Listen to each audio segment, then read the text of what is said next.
नमस्कार, मैं हूं doctor Malti Bhujwani, obstetrician and gynaecologist and IVF consultant, director Malti hospital and test tube baby centre Bhopal.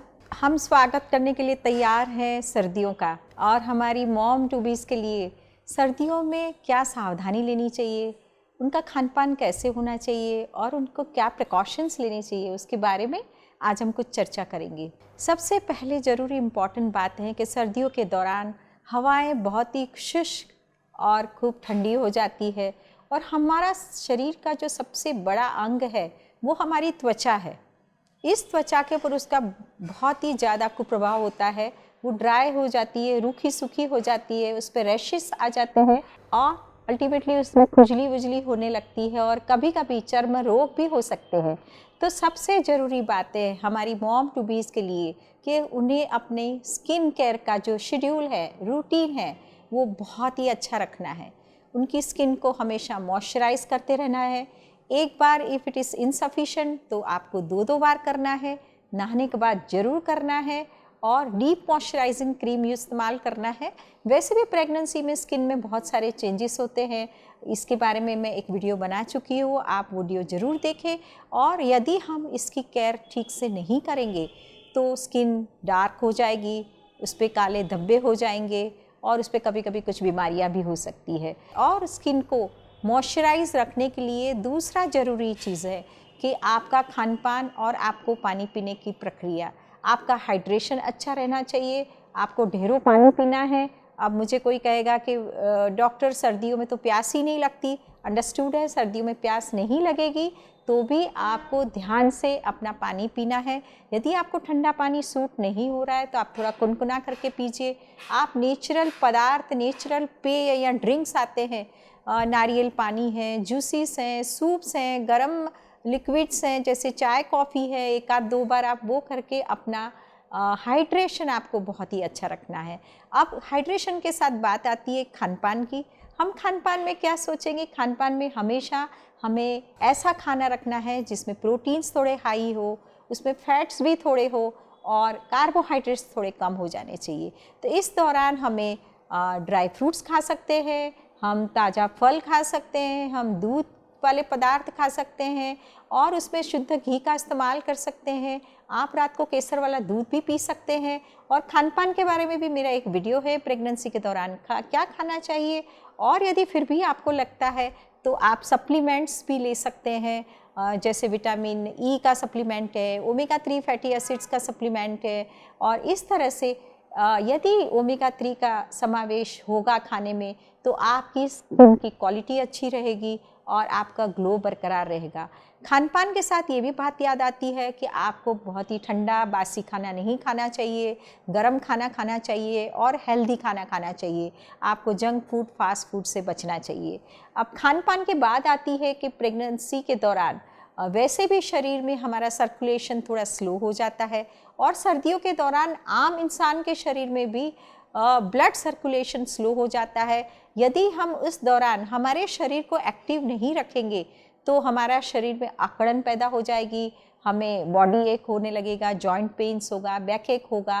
तो इसी दौरान शरीर को एक्टिव रखना एक बहुत ही ज़रूरी रूटीन होना चाहिए। हमें दिन में कम से कम 2 बार एक्सरसाइज करनी चाहिए। यदि आप बाहर ठंडे में एक्सरसाइज करने से डर रहे हैं तो आपके घर के अंदर खुले कमरे में योगा की एक्सरसाइज, या कभी हल्की फुल्की चलने फिरने की एक्सरसाइज, स्ट्रेचिंग एक्सरसाइज, ये सारा रूटीन फॉलो करना चाहिए। और एक्सरसाइज के साथ एक बात और भी मैं कहना चाहूँगी कि यदि हल्की फुल्की धूप में, सवेरे की धूप में जब बहुत तेज़ हवाएं ना हो, आप उस धूप का एक्सपोजर भी ले सकते हैं, थोड़ी एक्सरसाइज भी कर सकते हैं, थोड़ा वॉक भी कर सकते हैं। आपका उससे मूड एलिवेशन होगा और आपको ज़रूर से हैप्पीनेस की फीलिंग आएगी। और नहीं तो आप अपने घर के अंदर भी अपने एक्सरसाइज शेड्यूल को कभी भी स्किप ना करें, उसको ज़रूर से फॉलो करें। उससे आप बहुत सारी चीज़ों से बचे रहेंगे, आपके शरीर में सूजन कम आएगी और आपके शरीर की अकड़न कम रहेगी। अब आते हैं आगे, हमें अपनी इम्यूनिटी लेवल्स को बढ़ा के रखना है विंटर के दौरान।